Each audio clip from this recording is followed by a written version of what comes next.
انسان کی یہ ٹریجڈی ہے، یہ المیہ ہے انسان کا. اس کو بھی قرآن مجید کی ایک سورت میں قسمیں کھا کر اذا السماء انشقت، اس کے بعد کیا فرمایا؟ یا ایھا الانسان انک کادح الی ربک کدحا فملاقیہ، اے انسان تیرا المیہ، تیری ٹریجڈی اس سے کہیں بڑھ کر ہے. تجھے صدمے پر صدمے جھیلتے ہوئے، مشقت پر مشقت برداشت کرتے ہوئے ایک روز اپنے رب کے حضور میں بھی کھڑا ہونا ہے، جواب دہی بھی کرنی ہے. اس دن کے حساب سے، اس دن کے احساس سے جو بڑے بڑے ہماری امت کے عظیم جو گلے سرسبد ہیں، ان کا یہ حال آپ نے پڑھا ہوگا. حضرت ابوبکر صدیق رضی اللہ تعالی عنہ وہ ایک عجیب کیف کے عالم میں فرمایا کرتے تھے، کاش میں درختوں پر چہچہاتی ہوئی چڑیا ہوتا جس سے حساب کتاب نہیں ہوگا. کاش کہ میں گھاس کا تنکا ہوتا جو آج ہے اور کل آگ میں جلا دیا جاتا ہے، ختم ہو جاتا، اس سے محاسبہ کوئی نہیں. وہ جس کے احساس سے کہ حضرت عمر جو ہیں اپنے انتقال کے وقت سخت بے چین تھے.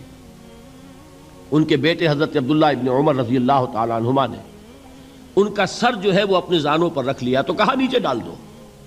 ایک عجیب بے کلی اور بے چینی. انہوں نے کہا ابا جان آپ کیوں پریشان ہیں؟ آپ تو عشرہ مبشرہ میں سے ہیں، آپ کو تو اللہ تعالیٰ نے جنت کی بشارت حضور کے ذریعے سے اس دنیا میں دی. حضرت عمر فرماتے ہیں کہ خدا کی قسم اگر قیامت کے دن عمر برابر سرابر پر چھوٹ گیا تو بہت بڑی کامیابی تصور کرے. یہ احساس جن کو ہوتا ہے. حضرت علی کا حال کیا ہوتا ہے؟ ابھی جو آپ نے حافظ صاحب سے سنا، یہ حضرت علی کا معاملہ ہے کہ ایک تیر پیوست ہو گیا تھا، کسی طرح نکل نہیں رہا تھا. حضرت علی نے فرمایا کہ اچھا چھوڑو مجھے، میں نماز کی نیت باندھتا ہوں. نماز کی نیت پڑھتے تھے تو لرزتے تھے، کانپتے تھے. کس کے سامنے کھڑا ہوں اور کس کے سامنے مجھے ایک دن جواب دہی کے لیے کھڑا ہونا ہوگا. لن تزولا قدم ابن آدم، حضور نے خبر دی ہے ابن آدم کے قدم ہل نہیں سکیں گے. جیسے مجرم کھڑا ہوتا ہے کٹہرے کے اندر، اس کٹہرے میں سے ہل نہیں سکو گے حتی یسأل عن خمس، جب تک کہ 5 چیزوں کا حساب نہ لے لیا جائے. وہ 5 چیزیں کیا ہیں؟ کان کھول کر سنیے. عن عمرہ فیما افناہ، عمر کا حساب دو. یہ 80 برس اور 70 برس ہم نے تمہیں دنیا میں دیے، کہاں ضائع کیے؟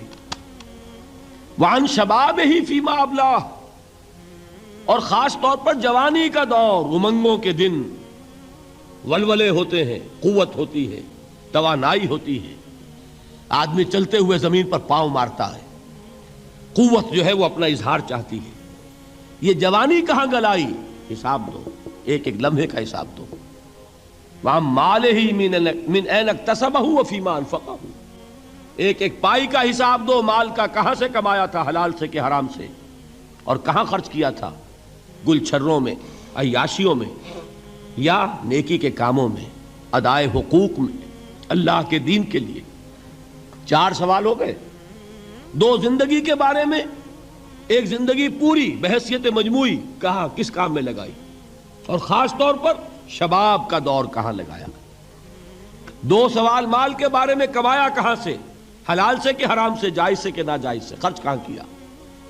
اور آخری سوال وَعَمَّا عَمِلَ فِيمَا عَلِمَ، جو علم حاصل کیا تھا اس میں عمل کتنا کیا. علم کے انبار لگاتے چلے گئے اور عمل کے آغاز کی بھی نوبت نہ آئی. یہ علم جو ہے یہ اس روز سب سے بڑا وبال بن جائے گا انسان. اتنا علم اور عمل کچھ نہیں، بجائے کہ کریڈٹ کا ذریعہ بنے یہ الٹا ڈیبٹ کا کھاتا بن جائے گا. یہ جواب دہی کا احساس ہے کہ جس کی وجہ سے انسان کی ٹریجڈی جو ہے وہ دوہری ہے. کوئی حیوان اتنے بوجھ تلے نہیں. مشقت کی، محنت کی، اس زندگی میں ختم ہوئے، اس کے بعد کوئی محاسبہ نہیں. اس کو بھی غالب نے خوب کہا ہے کہ اب تو گھبرا کے یہ کہتے ہیں کہ مر جائیں گے، اور مر کے بھی چین نہ پایا تو کدھر جائیں گے.